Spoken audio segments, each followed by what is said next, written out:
Hey everybody, Gunston Undercover. Today is Saturday, September 14, 2019. Time is 5:40 p.m. Eastern Daylight Savings Time. And it's been kind of cloudy here all day, and temperatures in the mid-70s, but the sun is starting to poke out and it's getting right in my eyes here. But I'm not complaining. I like the sunshine. We're running out of this warm weather. In fact, you go check some of my videos and I do the weather report, you can see progressively as time goes on how the temperatures are changing. So this story today is Facebook propaganda. And once again, my favorite town right now that's been on my radar is Holmdel Township Police. Once again, they need our help. Most of their officers are making close to $100,000, if not more. The chief is making about $180,000 a year. They got quite a budget. They got a lot of nice cars over there. They got a nice police headquarters. It's a nice community, but they need our help to solve a crime.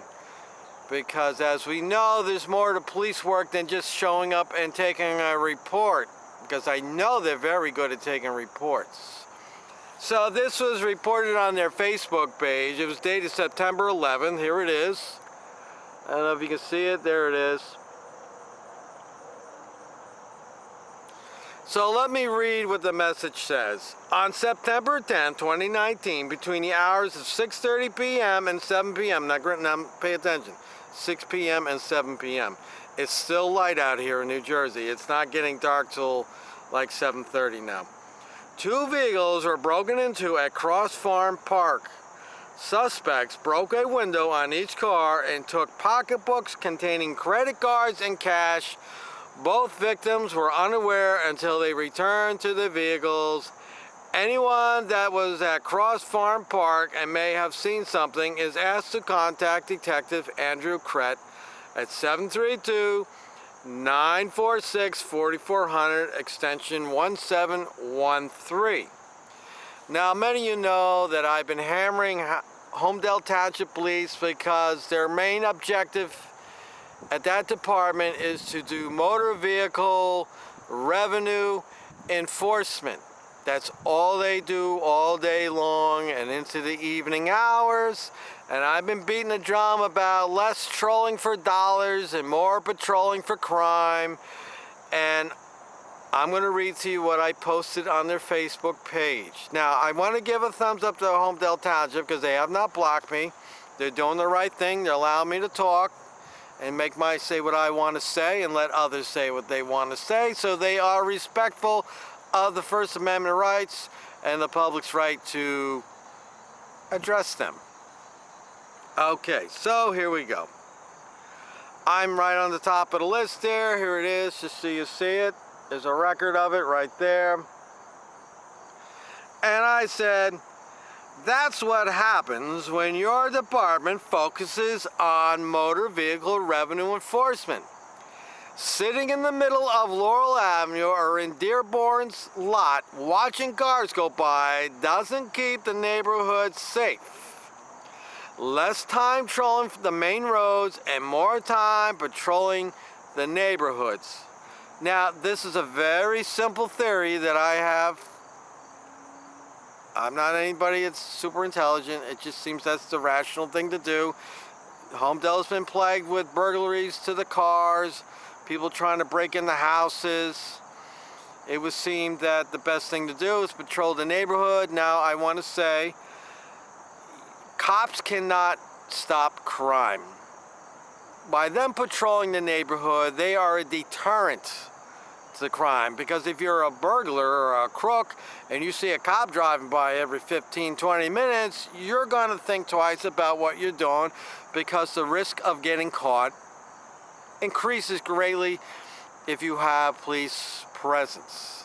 That's how they stop crime. They don't stop crime because they're magical and they can catch crooks in the action, but their presence causes the crooks to adjust how they're going to operate. They're going to say, hey, you know what, there's too many cops around here, we're out of here, we're going to a different town. But that's not the case here at Holmdel Township. They spend a lot of time on Route 35. They spend time on Laurel Avenue. They spend time on 520. They spend time on Everett and I forget the other road there that they're on all the time by headquarters. They spend a lot of time. Route 34 is another spot. They spend a lot of time doing motor vehicle enforcement. Now I will give them a little pass, a little bit. It's not so much their fault because the town administrators break the chief's balls that they got to go generate money with the revenue, with the tickets. Because the town, if it's a state ticket, motor vehicle ticket, the town's getting half. If it's an ordinance thing, the town gets all the money. So the towns make a lot of money. You got to figure, you got 4 or 5 cars out there patrolling around, and each one does at least one motor vehicle stop per hour and issues a ticket, and that ticket's $85 to $100. I mean, do the math. You add that up at the end of the year, it's a lot of money that they're making. And that's why they do what they do. And if they didn't do that, they would have to probably raise taxes or cut out some of the stupid programs that they got. Or they have to not pay their officers $100 grand to sit in a car and drive around, excuse me, and harass motorists. But that's what goes on. And they spend a lot. Their priority is motor vehicle enforcement, period.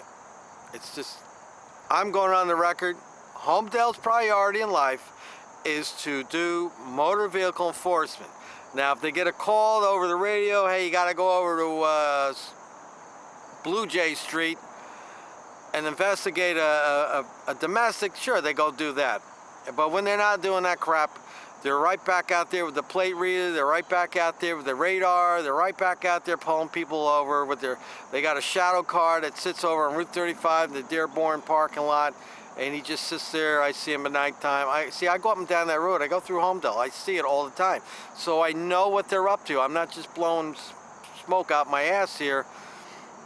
I go through that town every day, different parts of the town, and I see what they're up to.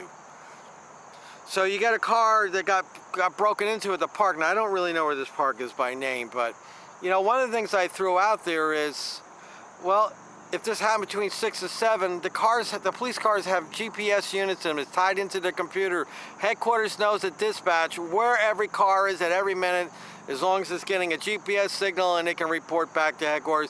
They know where every car is at. They know what every car is doing, if it's moving, if it's sitting.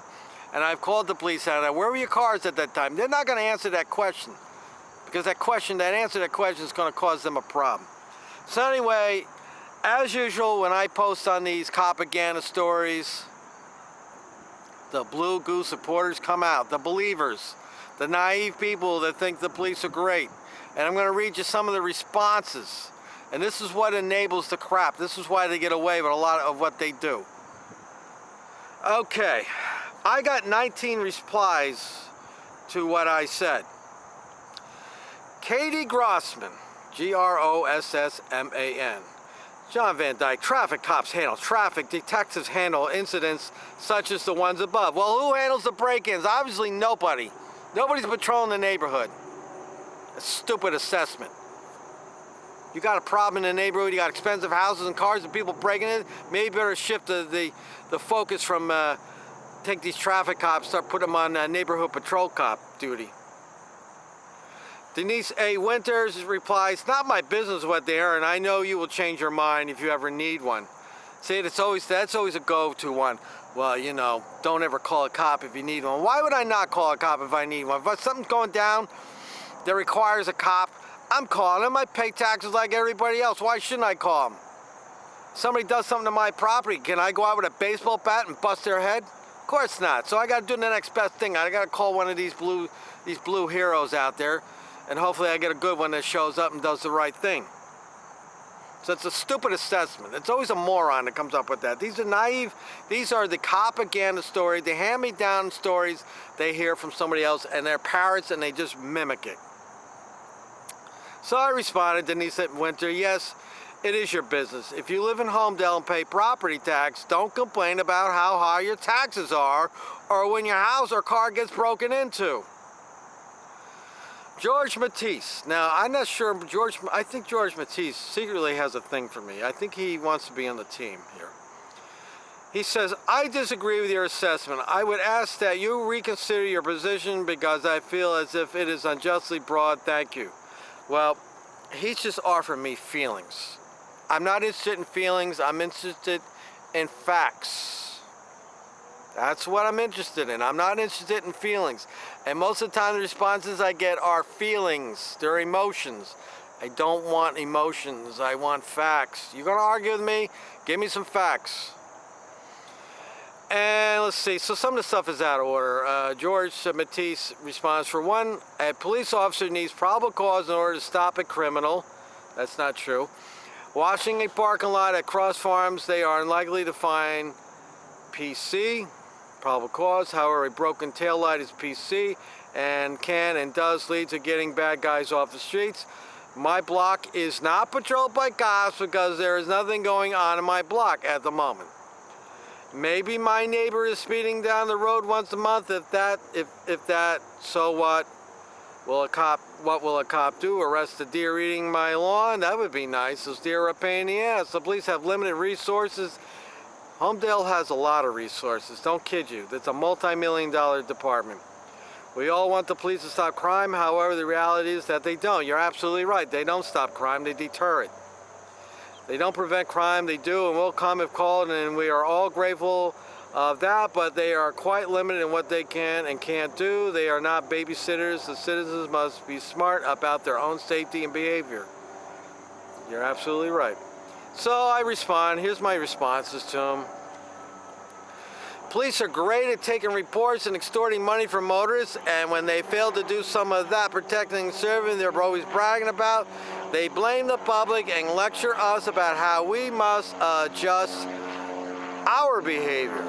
But heaven forbid if a citizen tells them to spend less time sitting in a parking lot or in the middle of a road with a plate reader watching cars go by and spend more time patrolling the streets looking for real crime. Revenue, not revenue generating and motor vehicle BS. And I posted a video I did about Holmdel, and George Matisse once again chime in. He says, sir, you do understand that the police can't stop you and question you while you're walking down the road, correct? That is incorrect. They have to see a crime in progress, suspect one may be happening, such as observe a person crawling into the front window, however, a broken taillight. Well, George, as I did respond here, I think I did, let me read it. Okay, I did respond to that. And I said, George, the police can stop and investigate suspicious activity. They don't need probable cause to speak to you. So if you're walking down, a cop rolls up next to you and goes, hey, what are you up to? Where are you going? And you stop and you start talking to him, he's well within his rights to talk to you. But if you say to the cop, hey, I don't want to talk to you, am I free to go? And he doesn't have any, he's going to say, yeah, you're free to go. You don't have to talk. So there's consensual contact. Now, for them to detain you, it's investigative contact, they have probable cause or suspicion to believe. So George, I don't know what handbook manual you're reading, but you're a little off base there. Maybe we'll get together someday and I'll educate you. And I'll have Matt Tim over here too, and we'll educate you. All right, here's my response to Katie Grossman. Another excuse maker chiming in. Denise A. Winter, I see our police force patrolling all the time. They're doing a good job. Well, how do you know they're doing a good job? I don't think they're doing a good job. Cars are getting broken into. Houses are getting broken into. Obviously, you don't monitor their Facebook page. So this is another one that's, drinking the Kool-Aid and looking through rosy glasses. Katie Grossman. John, no excuse. Different jobs handle different tasks. It's like anything else. Well, I say you got a problem, you need to start handling that task. Denise A. Winter, yeah, up and down Route 35, making MV stops one after another. Maybe Holmdel would be nice enough to tell us where all their cars were and what they were doing while the break-ins took place. They have GPS to cars, they can track their every movement. Isn't that right, Holmdel? No, Holmdel is not going to answer. So here comes Denise Winter. She chimes in a real good one. She equates with what my criticizing or suggesting to the police how they should modify their behavior. Excuse me, I ate dinner, so I'm burping here. She equates with what I do with hating police. I don't hate police. Any of the police that have met me know me that I'm a very nice person to them. So if I was so hateful, I certainly don't come off like that when I meet them. Just go ask the guys at DWI Task Force. Ask them what they think about me. I haven't given them any reason to not like me. They may not like my opinions about things, but as a person, they don't see any hate coming out of my mouth. There's very little hate coming out of my mouth. She says, stop hating on the police. They sign up to do a noble job. I love this crap. She must write all the propaganda stories. This can go south really fast with their butts in the line of fire. There are lots of jobs that pay way more for just sitting at a desk. I'm grateful for every crazy driver they are able to stop and all other things that we don't see them doing. Well, you're assuming that every driver they stop is crazy. I've been stopped by the police. I don't think I'm crazy. So that's nonsense. And to think that their job is noble, it's bullshit, okay? I'll tell you who has a noble job. The nurse that works in the emergency room or intensive care, the doctor that helps children who are dying. Those are noble professions. I'm going to respond to this. You're going to hear my response. So my response to Denise is hating. Pointing an issue is hating. Do you feel the police are exempt from criticism? They are public servants and they work for the taxpayers. Most of the officers are earning over $100K a year. The chief is at $200K. I was a little wrong. He's about $180. The chief, their job is not noble. It is well-paying with great benefits and a pension. Where am I wrong on that, people? Anybody want to contradict what I said about that? These cops, they don't sign up because it's a noble job. They sign up because the job has power to it. It attracts females. But you get to ride around that car. You got to figure, you're a guy, you're 25 years old, you're just out of college, and you get this badge and a gun, and you have all this power. You're riding around in a car. You got power. You can stop people. You can screw with people. You can affect their lives. Yeah, there's little good things that you're doing. You're cleaning up the neighborhood, hopefully. You're keeping the community safe, supposedly. Yeah, that's good stuff. But there's a lot of people out there doing those things too, helping the community. So to say that the job is noble, I disagree. I think they sign up because of the power. I think they sign up because it's great. Most of the towns pay great. And you got that great pension after 25 years, you get a nice pension. 65%, I think it is. So if you're making $100,000 a year and you retire at 55, you're getting $65,000 until you drop dead 25 years later. If you make it that far, and at 55, you go back and get another township job and collect the pension. Wow. All right. So I love this one. Gerald Scudder, S-C-U-D-D-R, chimes in. He says, John, is it hard being stupid? Kudos to you for making it look so easy, you degenerate mouth breather. So when they attack you with name callings and stuff like that, that means they have no position. They have no facts to back anything up. So they resort to name calling and personal attacks. So I'm going to finish the story up with this. So my response to Gerald Scudder, when all else fails, use name calling and insults. When you speak of someone, you define who you are, not the person you are speaking of. Please continue to define who you are. And as far as I can tell, he has not responded. So I guess he doesn't want anybody else to see who he really is. And so I'll put the link to this Facebook page in the description. Go there and check it out yourself. I would encourage you to chime in on some of the blue goo enablers out there that believe all the propaganda and think the police are all wonderful and fuzzy and all that stuff. And I would say this, you know, I'm critical of Holmdel. I really haven't met any officers over there that I could say were jerks or anything like that. But to get on the Facebook page and ask for help every time a car is getting broken into and you don't want to make any adjustments and you keep telling the citizens, hey, make adjustments to your lifestyle because we can't do the job that we're being paid to do effectively, I have to take issue with that and say something. And why is it wrong for a citizen to criticize or to call out the police department when they think that citizen thinks that, hey, you're doing something wrong here. You need to refocus your energies on things. Why does that make me somebody hates cops? That's nonsense. I care about the cops. I want them to go out there and do a good job. I want them to be that hero that I keep hearing about. So yeah, I'm going to say to them, hey, you know what? I see you doing a lot of motor vehicle stuff all the time, all day long. Stop it. Start patrolling the neighborhoods. As much as boring as it is to go up and down those roads, that's your job. Go up and down and patrol those neighborhoods and start being held accountable for your actions and what you're doing. Sitting on the side of the road, every minute you sit on the side of the road is a minute that you are not patrolling the neighborhood. And that's what I'm telling Holmdel police. Every minute that you sit in the middle of the road or on the side of the road or in a parking lot watching cars go by is a minute that you could be driving around in the neighborhood looking for suspicious activity. All right, folks, go read the story. Go read all the comments on there. It's very entertaining to read some of the stuff. Most of them are lightweights. They don't really give me a challenge when they're attacking me, but it is amusing and entertaining to me to respond to it. Let me know what you think in the comment section. Until next time, people, it's Gunnison Undercover.